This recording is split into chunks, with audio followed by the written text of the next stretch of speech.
years, I would say, at least 1 year and a half now. But if we start with the Niger coup, the coup d'etat that was done on July 26th, we've seen from that time till now several efforts as to, putting back the president, the former, perhaps still the president, really, even though that there is a prime minister now set by the coupists. But we will be looking at the economics of the Niger coup. Northern traders, that's traders, Nigerian traders in the north, have said that about 13 billion naira is being lost. In fact, was it yesterday or 2 days ago, I was reading a paper, a Ghanaian newspaper, and Ghanaians are actually saying that onion prices will rise because Niger supplies 70% of onions to Ghana, and because the borders are closed,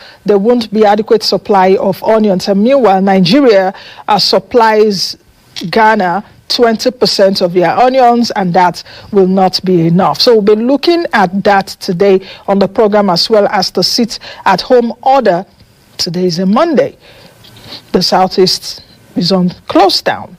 Shut. Businesses are shut. People can't really go into the Southeast even today to do their regular businesses. Why haven't we seen a solution for the past few months, or even for the past 1 year and a half or so for the Southeast? And that is an economic engine of this country. Has the federal government done enough? Is the federal government even doing anything? Now, the states government doing enough? That's the Southeast states. Are they doing enough? I know that the governors did meet in Enugu last week. We'll be looking at all of that and what that means really for Nigeria's GDP. And Nigeria is really struggling right now, talking about the economy. My guest will be joining me shortly, Patrick Okigbo III, the founding partner of Next Year. But let's get started to take you through what's in the news this morning concerning the business headlines.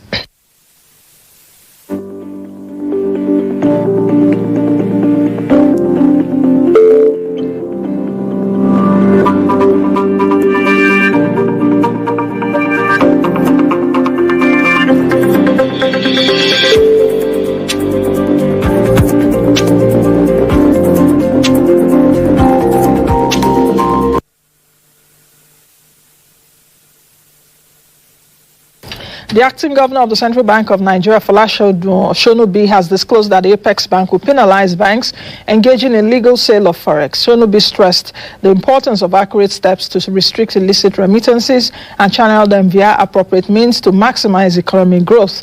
Meanwhile, forex supplies continues to worsen Naira's value. The Naira has continued to drop against the dollar at the official window and the parallel market. Naira dropped to 960 Naira to $1 last Friday at the parallel market and closed at 744 Naira at the I&E window. Still with the Central Bank of Nigeria, it has attributed the depreciation of the Naira and its failure to control the foreign exchange market to the diversion of diaspora remittances to unofficial markets. The Apex Bank's acting governor, Shonubi, stated that many diaspora remittances came to Nigeria in dollars and were not documented officially as they end up in the parallel markets. The chairman of Arewa Economic Forum, Ibrahim Dankata, has urged the federal government to reopen some northern borders not linked to Niger Republic, as over 2,000 Nigeria-bound containers are currently trapped, resulting in a weekly loss of 13 billion naira. Dankata stated that many businesses in the north have packed up, worsening the poverty levels. The Nigeria Electricity Regulatory Commission, NEC, in its report has revealed that Niger, along with Togo and Benin Republic, are indebted to Nigeria on electricity supply to the tune of $16.11 million as at the first quarter of 2023. Managing Director of the Nigerian Ports Authority, Mohammed Bello Koko, has said that NPA's effort to remove the challenges facing exports in Nigeria are beginning to yield results, as a total of 3.5 million metric tons of export trade were facilitated through the nation's seaports in the first half of this year. The federal government has set up an ad hoc committee to review the curriculum vitae of individuals who will fill the boards of various parastatals. The ad hoc committee is co-chaired by the former governor of Kebbi State, Atiku Bagudu, and the former Jigawa State Governor, Abubakar Badaru. Many Nigerians have shared their views as President Bola Tinubu recently approved the provision of buses to students, bodies of all universities, polytechnics and colleges of education across the country. A statement by Dele Alake, Presidential Advisor on Special Duties, Communication and Strategy, noted that the action was in furtherance of Tinubu's desire to ease the burden of the fuel subsidy removal on students of higher institutions of learning. A cross-section of Nigerians tells us more. The situation now, it will be a very good idea to at least cushion the effects on students. Apart from that, I think the government needs to do more than providing buses, because now we are talking of transitioning to CNG, which means we'll be using less petrol. So these buses they want to distribute, are they electric, or they will still be using fuel, which is costly now? So at least there are some things to be taken into consideration before even mooting the idea of providing the buses to the tertiary institutions, because there are issues of fueling, servicing, and other things which needs to be considered.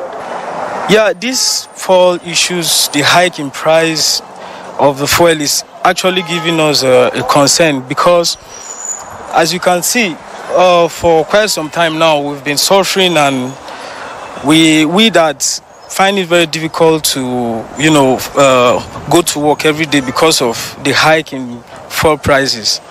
Now, for example, if you have a vehicle and you decide to go to office in the morning, you will understand that if you have even a 2,000 naira with you, it can't even take you to where you're going to. And because of that, most people who own vehicle and they own offices, they have to pick people by the roadside so they'll be able to get to the office. And those that don't have vehicles, to afford the money to even pay, it's a serious issue. You shouldn't look at just students. How about the masses? There are those that are going to work, and due to the increase in the fuel price, it has affected their job. Some people that are earning like 30,000 a month, 40,000. How about those people? So if you're checking it, you should check at all areas. You check at the masses, everybody, people that are working, how much is their salary, how much will. So you shouldn't just be student. There are workers out there that need those things too. Any plans His Excellency is having should be speedily implemented, because there's penury, suffering, and hardship everywhere because of this removal of subsidy. So His Excellency should speed up the actualization of these plans.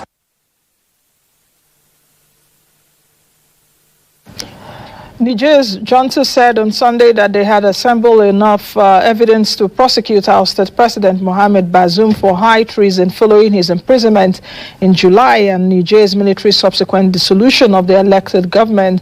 The statement came at a time of tension as the Economic Community of West African States, ECOWAS, explores its options to restore civilian rule in Niger, including potential military intervention. Let's quickly take you through the markets. Last week, the Nigerian stock market concluded on a positive note as the all-share index recorded a 10 basis point week-on-week gain at a close at 65,325 points. Now, bringing the year-to-date return to 27.46%, while the market cap ended at 35.55 trillion naira, with 44 losers and 42 winners. Now, if we take a look at the most actively traded in terms of volume, there were Standard Insurance, Unity Bank, and Transcorp Hotels, while the most actively traded in terms of value were SCOA, MRS, and Access Core.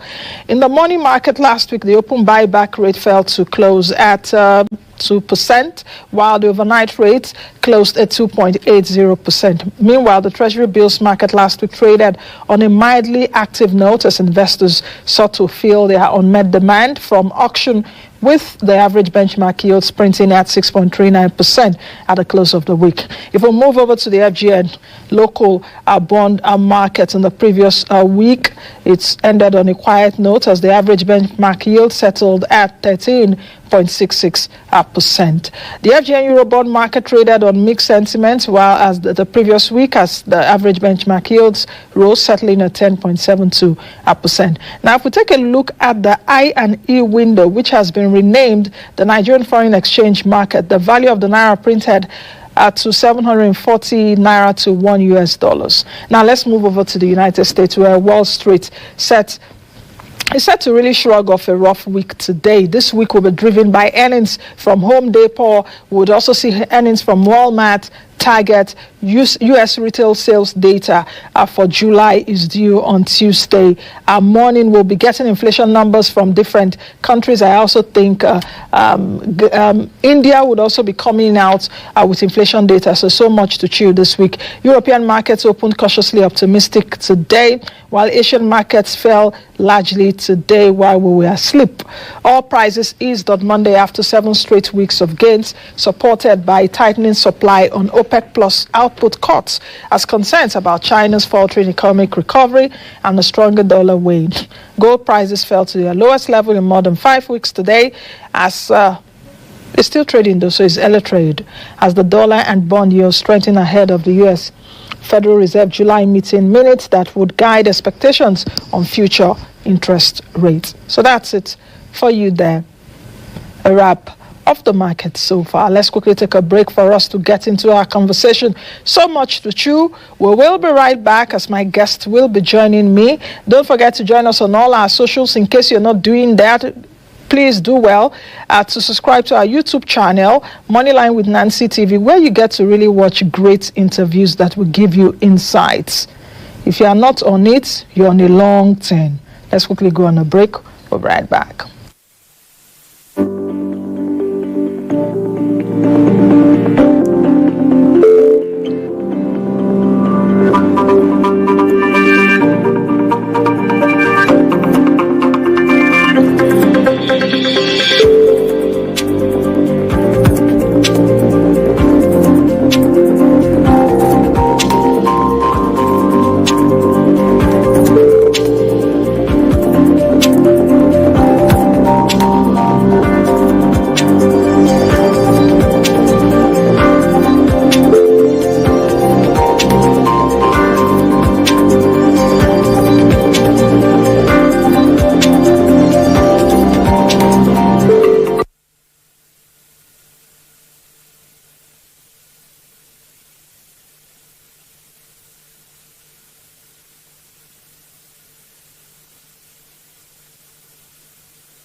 All right, welcome back to the program. My guest is joining me right now, Patrick Okigbo III. He's the founding partner at Next Year. Hello, Patrick. Welcome to the program. Thank you, Nancy. Good to see you again. Good to see you. It's been a while. I know. It's been a while. Now, we have quite a lot to discuss. Let's get into it. Let's start with the Niger coup because we have two issues to discuss: the sit-at-home order and the Niger coup, the economics of the Niger coup. I know you've been watching what's been happening at least in the last few weeks or since July 26. What's your view about the rising coup waves and the military uprisings in West Africa? At least Mali, I think in August 2020, May 2021, Guinea, September 2021, Burkina Faso, January and September 2020. Guinea as well, although it failed. Yes, Guinea. So what's your impression? I mean, it's clear what's going on. Yeah. So for a while there were no coups in the region, and then all of a sudden, in 2 years, we've seen a lot of coups in these countries, and it's basically that the economies of these places are not working. You know, people are pushing back. The dividends of democracy, you know, that was promised to the populace, hasn't come through. You know, and as people suffer, you know, they're looking at what are the alternative, and the military, you know, is always watching the mood. Right? The military looks at the mood, they feel that the people will support the coup if it happens, and they take a bet. And that's what we're seeing in the region. And the fear is that it may continue. It may continue unless there is a turnaround, you know, in the economic outlook for the region. So your forecast is that it may continue among West African countries?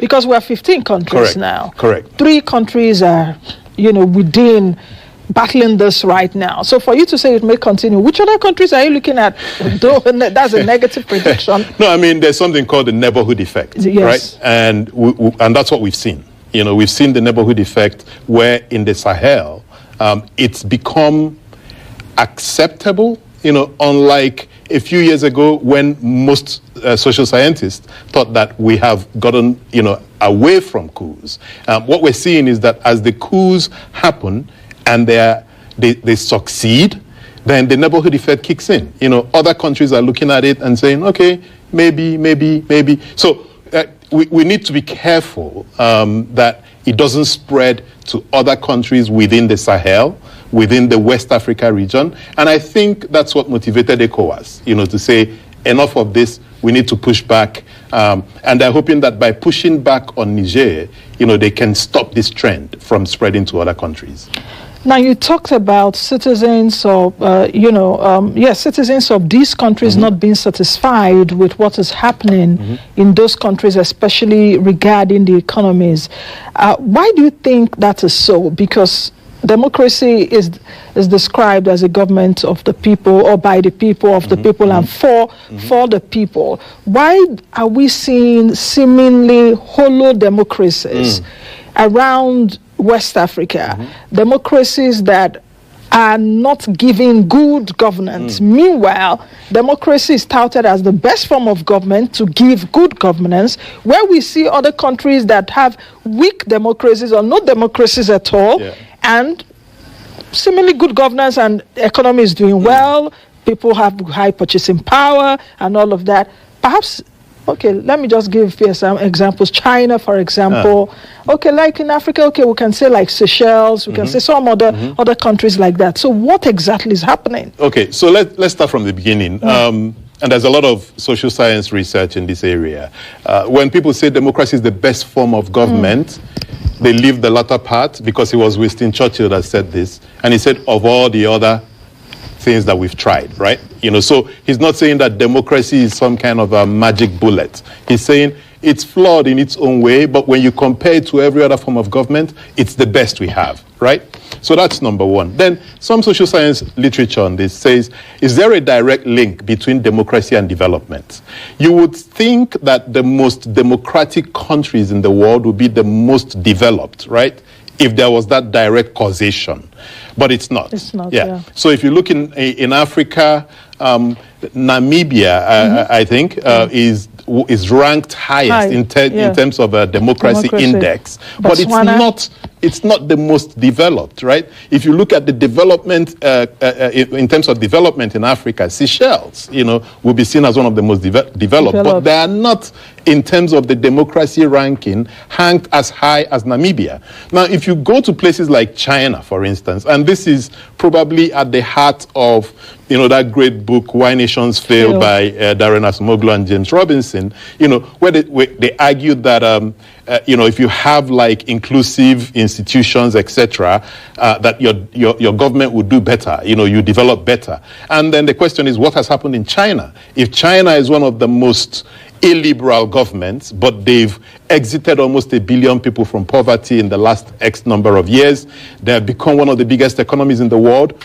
What's going on versus like an India that is the biggest democracy in the world, but is not the most developed. So there could be a correlation between democracy and development, but there is no causation.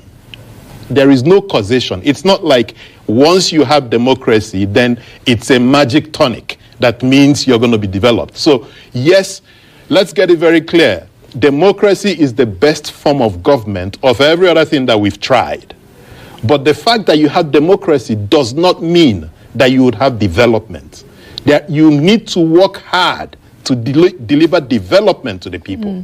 And there are different ways that you can drive development. The opportunity cost of not having democracy right now in West Africa is worse than, in my view, right? And it's open to debate. There are some people that would say, since we've tried democracy for X number of years and it hasn't worked, let's try something else, right? And what could be something else? I mean, most people who you talk to today would say military regimes, right? But I grew up under various military regimes in Nigeria. The millennials and the new generation guys who did not experience it may fantasize about the Thomas Sankara story, right? But we saw different military governments. I was 9 when the 1983, I was like 13, I guess, whatever I was, can't remember, 10, yeah? And we saw that. We saw the subsequent coups. We saw, the IBB coup. We saw all of that. And we know that why those governments did not work is that they're very illiberal. You can't have an opportunity to express yourself, right? However, there is also data that shows that Nigeria's GDP, if you look at GDP growth, saw some of the highest growths under people that came through the military. So we might fantasize, if you look at an Obasanjo, for instance, they delivered high growth. If you look at an IBB government, he delivered high growth. So there's a tendency to fantasize about the military. But we should never go there, right? There is the best form of military rule cannot be as good as a democracy where at least everybody has an opportunity to share their views. This narrative has been on for a very long time.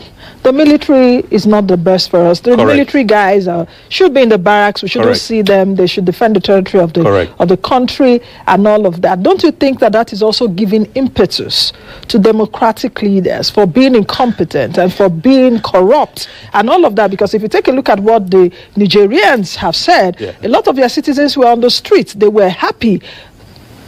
Some people will say, okay, it's not really about the economy that the Niger coupists really ousted Bazoum, but because of the insecurity that is coming into the land. But we've seen cases different in Mali as well as Burkina Faso and all of that. So isn't this also a signal coming in from democratic leaders? We've seen sit-tight leaders in Africa. I guess this is the only continent where we see a president sitting for over 30 years, changing the constitution to suit him. Take a look at Alassane Ouattara, for example. Alassane Ouattara, when he was campaigning many years ago, people like me were like, okay, I think that this guy will do well, looking at the antecedent, and not coming in after about 10 years, singing another song. I'm like, excuse me, and it's part of the ECOWAS leaders going for those meetings and say, hey, no.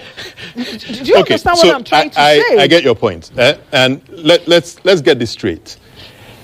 Every military coup is justified by the coupists. Yeah, they'll come up with arguments that make sense. If they don't blame it on corruption, they'll blame it on insecurity. So they will always have some reason that would appeal to the masses. Are those reasons not justified? Niger, for example, is one of the poorest countries in the world. The 7th poorest, if I'm not mistaken. Okay. Meanwhile, Niger is the 7th biggest producer of uranium. So we'll get to... That should be very rich. We'll get to that. We'll get to that. I'm not holding a brief. I'm just saying... devil's advocate. They're playing devil's advocate between the two. So the point is, any coupist, will come up with arguments that seem credible, right? That seem credible are credible. Because they are facts. The fact is the economies are, the people are suffering. That's a fact. That's a fact. But the point is that military rule cannot get us to that promised land. It will never get us there. Yeah? And we don't even need a social experiment because we have lived through it. We have lived through in many African countries where you had military rule completely destroy the social fabric, completely destroy the economy. Have the politicians done better? Maybe not. Maybe not. The difference here is that when you have a liberal democracy, an opportunity to go to the polls and vote in and vote out, right? It's different from when a guy is sitting there with a gun and, under a military government, we cannot be having this conversation, right? They'll be waiting for us outside. We can't be having this conversation. And that's the reason why we must defend democracy. With all of its issues, with all the issues we face, we will keep working at it until we get it right. Yeah? So that's number one. However, the biggest inoculation against coups is not an ECOWAS threatening to oust the coupists, right? It is that the democratic governments, if they do not want to be ousted, must work for the people, and the people must see that they are working for them. That's the only way you guard yourself against a coup, right? If you think that you can put together an army that can fight these people, I don't see that happening, right? So if we do not want coups in Africa, our political leaders must realize that we're in that... actually, there's a book by James Robinson and Acemoglu again. They call it the narrow corridor. And they say that development happens in a narrow corridor where the state and civil society is in a constant contestation. Yeah? In this instance, in Africa's case, it is now the state, civil society, and the military in contestation. So when the political class realizes that you must do right by the people or else the military might step in, that could be the impetus for the politicians to do better. Okay, let's take a look at ECOWAS's handling of these issues since, especially in Niger, since the president was ousted, as to, most recently what happened last week. How do you think that the way ECOWAS is handling it is okay? Bearing in mind now we've seen like the coupists trying to sing a new song and trying to make a U-turn. Also through the sanctions, and if we have that, we can put that on the screen, the economic sanctions on Niger. Earlier on, I did speak about Ghanaian traders are already saying, guys, food prices will go up in our country because of what is happening in Niger. Okay, that's it there. So let's take a look at some of those economic sanctions. And Niger has one of the largest World Bank portfolios in Africa. World Bank has already said, guys, we're halting, except for our special partnerships, special private sector partnership. The U.S. has also announced that the $233 million is at risk. 40% of Niger's budget is gotten from foreign aid, which is about $2 billion. We also have seen sanctions from the Netherlands, France, ECOWAS also. In fact, $51 million, $51 million debts was cancelled. Was it? Yes, payment rather was cancelled, I think, just a few days ago. So Niger has faltered on that payment. So with all of these sanctions and some of the things that ECOWAS has also said, what do you think? Who suffers? Who does the sanction affect the most? The Nigerians. The Nigerians. And even the neighboring countries. Correct. So if you're trying to get the military out and you put in economic sanctions and it is the people who suffer, what are you doing? What is ultimately going to happen? The people read the news, They know that their suffering has just increased because of economic sanctions coming from these countries. Are you not inadvertently proving the case for the coupists that these countries do not like the people? So what would you rather these countries do and ECOWAS do? Because if they don't, because what countries really have is really sanctions. But I understand you. What they should have done, what they can do, they should have done 10, 20 years ago. Which is? Grow the economy. Improve the quality of life of the people. That's how you prevent a coup. At this point, the horse already left the stable. And that is why the Nigerians are not taking our president seriously. That's why they're not taking ECOWAS seriously. Because they know there's nothing you can really do. In fact, the Americans, who they should be afraid of, sent an envoy to Niger last week. The coupists refused to meet with her. Refused to meet with her. An American envoy. They're thumping their noses at everyone. Because they know you really can't do anything. Now, don't you think that the sanctions are biting now, and that is why they are taking a U-turn in a very stylish way? No, I agree that the sanctions will bite. Because there are people who begin to complain. Nigeria has cut electricity. Complain against who? Are they complaining against the people they see as their saviors?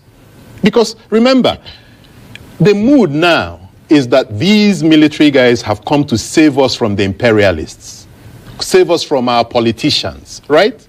So who will the people complain against? They'll complain against Nigeria. They'll complain against ECOWAS, France, the United States. But they will still see the coupists as their saviors. Do you see the dilemma here? So perhaps the coupists will also be selling the narrative. I told you guys, see, they don't like us, exactly. See what they're doing. But let's tighten our belts, let's fight it. This is our opportunity to fight it. We got to win it this time. But do you think that this economic sanctions has done anything at all? No. Economic sanctions will always. In fact, if the World Bank pulls back their support, Niger is in trouble, right? Because they are dependent. The economy is dependent on the support that they get from the donors. No question about that. But do you know how badly the people will have to suffer before it will get to the point where it starts affecting the elite, the military elite? Half of the country would have died by then. Now, let's talk about how this coup in Niger would impact Nigeria or perhaps impacting us without knowing. Traders in the north have said, please, our traders are suffering over 2,000 trucks. I mentioned it earlier, 13 billion. 13 billion weekly. Yeah. So, just speak to me about what you think. No, I mean, if we go back again and look at what the data says about the link between economic growth and the rise of terrorism, right? Then you know that we're in for another big one, right? So if the rise of Boko Haram, as some of the research that's come out lately, shows that you can tie it to the disappearance of Lake Chad, you can tie it to the economic downturn, then if the region, the northern part, 7 states in the north that have informal trade in food, livestock, etc., with Niger, if they lose 13 billion weekly in an economy that's already suffering, isn't that another recruitment campaign for people who will take to violent crime and maybe even terrorism? So it's going to affect the Nigerian economy. It's going to affect stability in the region. And that is why we need to be a bit more careful in the options we have in dealing with this coup. You see, I empathize with President Tinubu. I really empathize with him, right? Because he's playing a deck of cards with very little options. Right? Very little options. However, there are some decisions you make that can worsen the situation. I think that at this point, the option ECOWAS has is just to keep blustering. Yeah? It's just to keep, positioning like we're going to do something. But can they really get in there without it affecting some of the countries that are neighboring countries? Can they really get...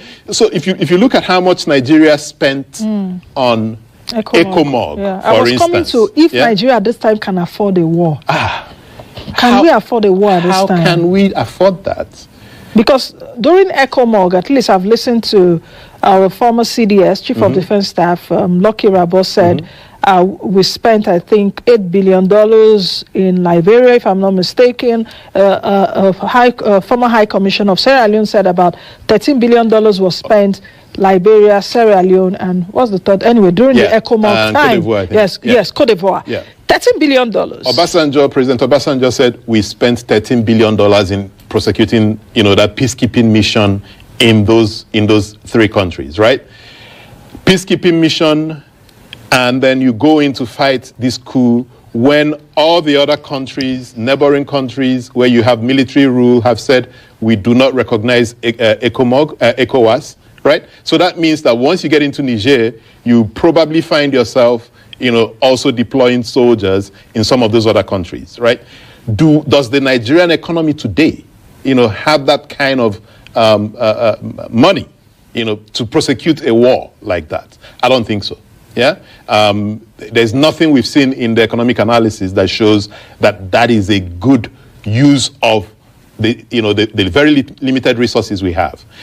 And that's why I say I empathize with the president. But Alassane Ouattara, Cote d'Ivoire's president, has said, it's not Nigeria that is fighting the war, it's ECOWAS. He actually said it last week, that the Nigerians should see it is not Nigeria against Niger, it is ECOWAS against Niger. So do you think that would also be in terms of, guys, let's put our firepower together in terms of funds? So it's not only the responsibility of Nigeria in terms of bringing out money, even though we don't have it. That was a great response, that came very timely, because it was almost as if the ECOWAS leaders left President Tinubu out to dry, basically, and he was taking a lot of the flak on Niger. But if history is anything to go by, even back in rosier days, when ECOWAS through ECOMOG went in to provide peacekeeping in those countries, Nigeria pretty much bore the cost, almost 100% for ECOMOG, right? What do we see today that tells us that by the way, Nigeria's economy is probably about 40% of the whole of ECOWAS, right? Is it Ghana that's already in trouble that's going to put money in this? Or is it Cote d'Ivoire? Or who's going to put the money in, right? Except, for instance, if the players in this geopolitics, decide to get involved, i.e. the French and the Americans could decide to fund ECOWAS forces to fight because there is some geopolitical dynamics going on. The West on one side, Russia and China on the other side. Then the next question we'll ask ourselves is, do we want to be the staging ground for this geopolitical war? Is that what we want for the region? Yeah. If that is not what we want, then are there other alternative solutions that we can think of? Like I said, the horse already left the station, right? The stable. What we should be talking about now is how to improve on economic development in our countries so that the average West African does not see military rule as an alternative. For as long as they see military rule as an alternative, because politics is not delivering, then we're in trouble. And I think that's where we are right now. Okay, a message is just coming in. Let me read it out to get your view. Insecurity can never be an excuse for removing a democratic government. I agree. Whose role is it to protect the people? Is it not the militaries? I agree. See, and that's I agree with this. That's what I said. The military rule should never be an option at all. Right? However, if the politicians feel that we have said that military rule should not be an option, the military should not come, they will continue behaving as if, they don't care what outcome the people the people enjoy, right? They'll behave as if the economy works or it doesn't work, who cares, right? But if they know that the military could be an option, it will force the politicians to deliver better economic outcomes. And that's the surest insurance against a coup.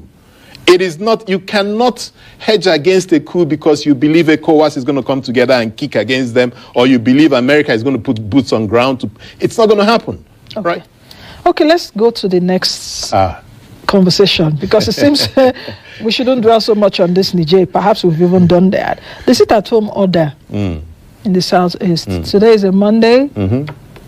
Everyone is at home. Maybe not. Yes, no, maybe not, Yeah. but at least for the last few months we've seen that. Yeah. And we've seen that this is an economic zone of the country in terms of commerce, in terms of trade. Trillions of naira have been lost.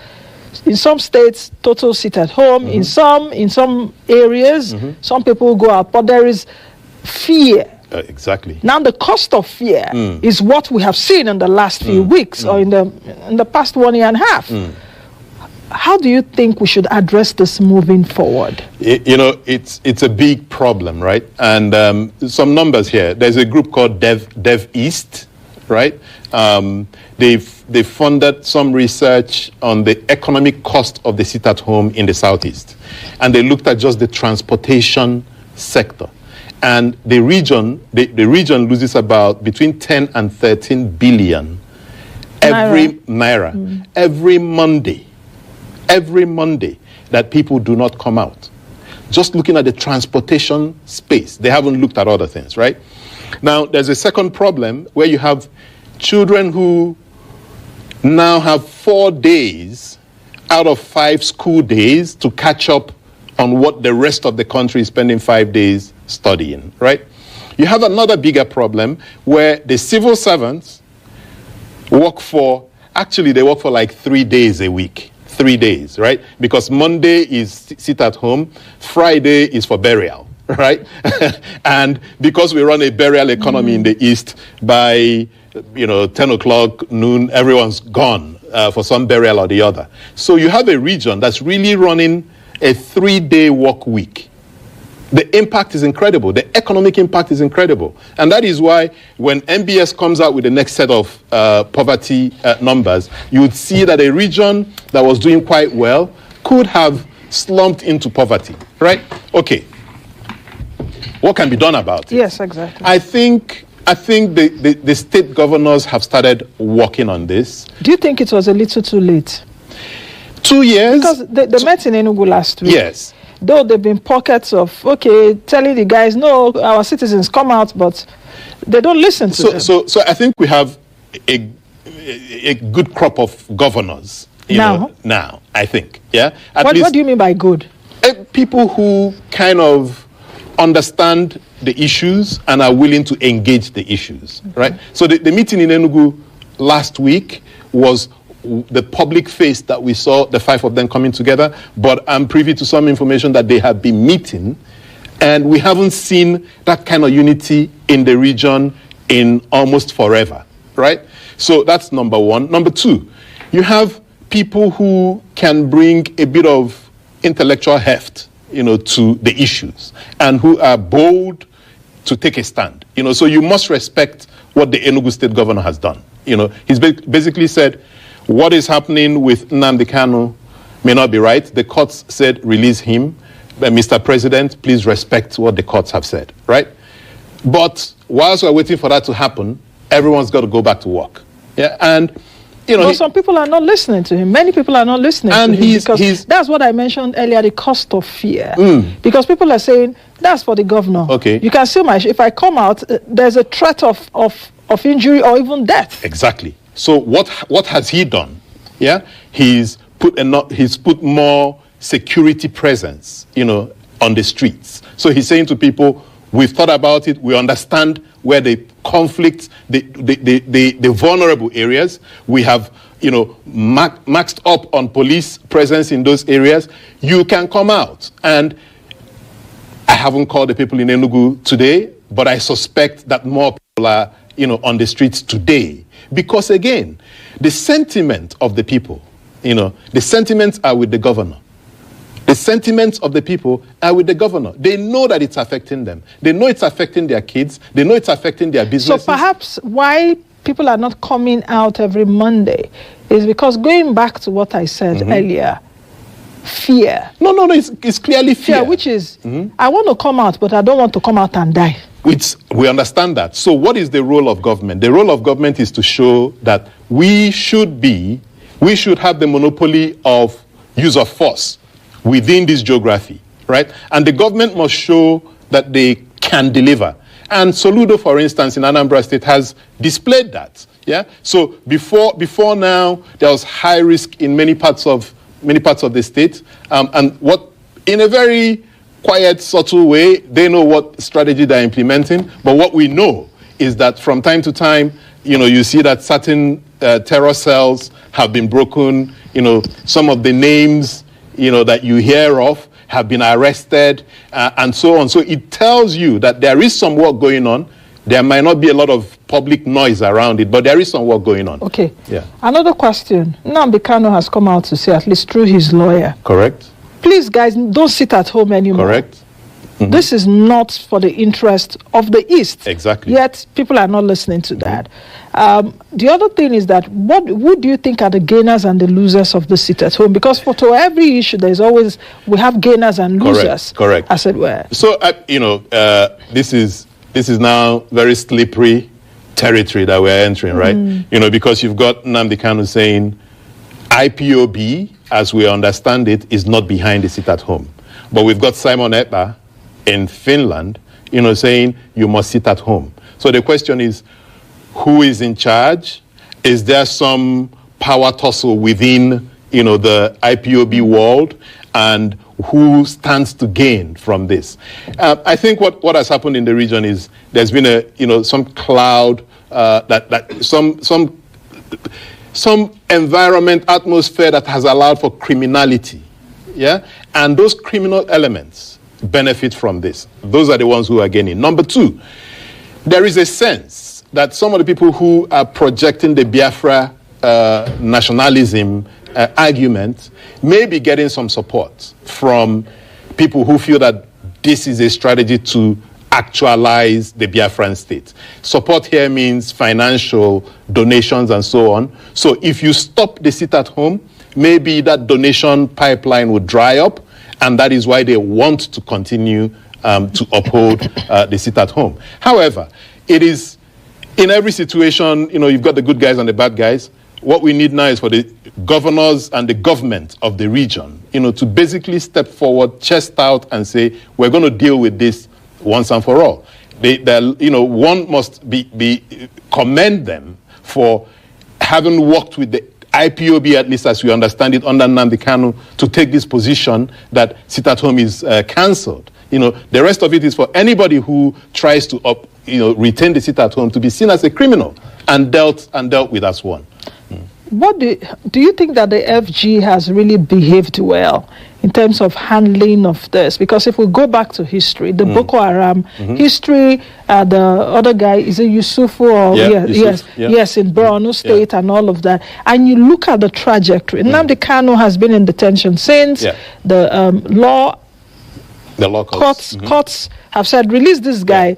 Buhari's government did not release. Soludo has told Tinubu, please give me this guy. I will be his shorty. I will give him to you. There's also the school of thought, no, don't release him because of, and all of that. How do you think that the federal government under Tinubu should handle this situation? Because I have not even seen him come out to say anything, but a lot of people are saying, okay, this government has even started not obeying rule of law. Look at the Emefiele's case.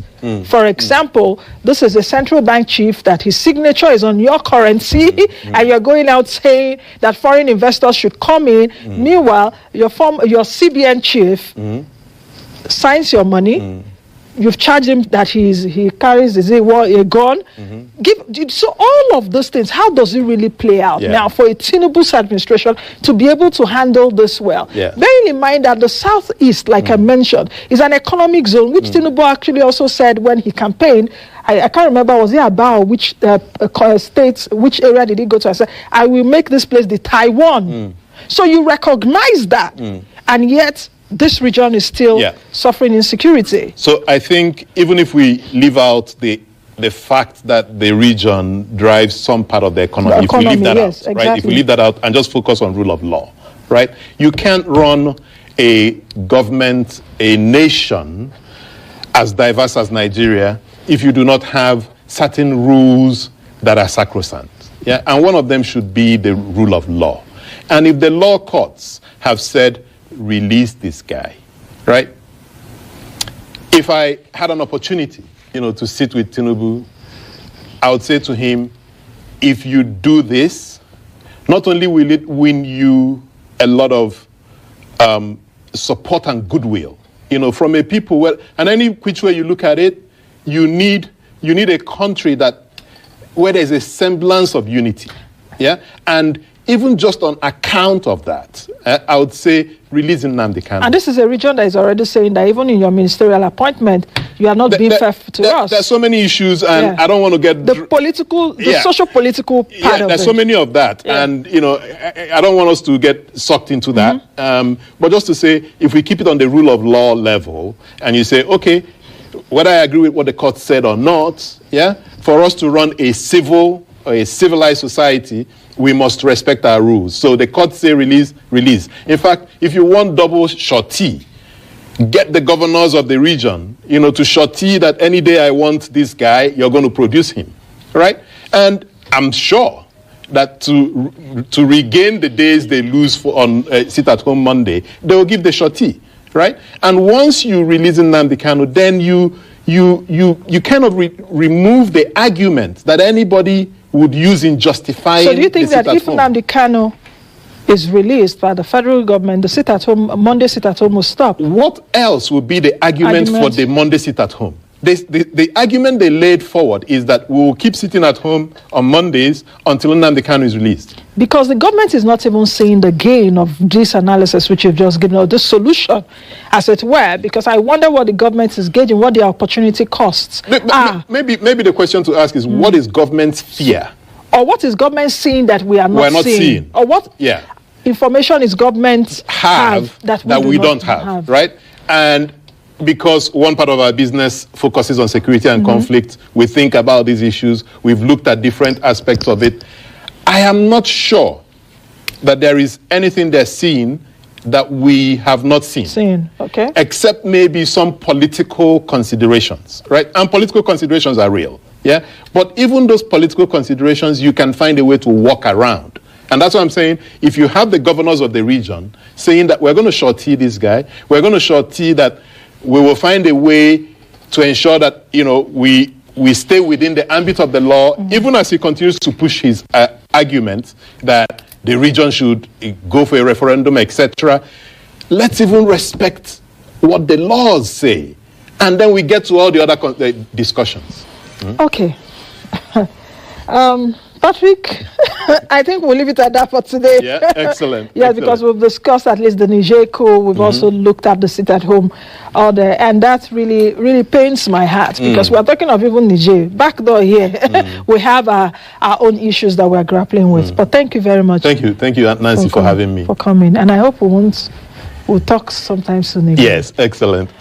All right, that's the much we can take. I've been speaking with Patrick Okigbo III, who's the founding partner at Next Year. We've been looking at the economics of Niger COUP and the sit-at-home order in the Southeast. There's a lot for Mr. President to do. I said it before the campaign, I don't even envy who the president will be. But I wish you all well. Be the best you can be and be the change that you want to see. I am Nancy Naji. Bye for now.